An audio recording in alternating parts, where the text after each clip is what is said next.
As long as a candidate could hide his areas of baldness with existing hair, he should defer hair transplant. Grafts are precious and should not be wasted.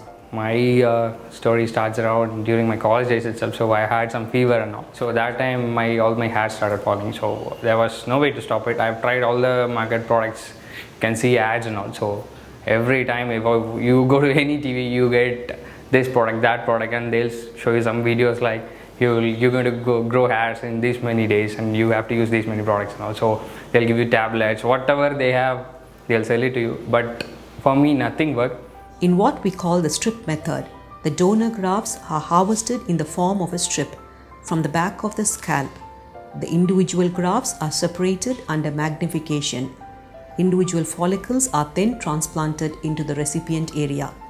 Be it strip or FUE, hair transplant is performed under anesthesia. Most of the time, a local anesthesia is sufficient. However, sometimes sedation is added.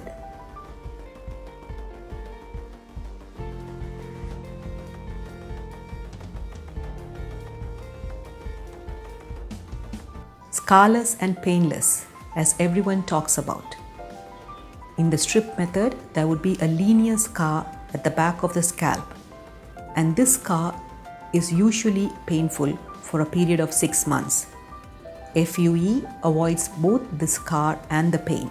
And on August 2015, I had 2,100 grafts placed again, and in that 3,000 were beard transplant.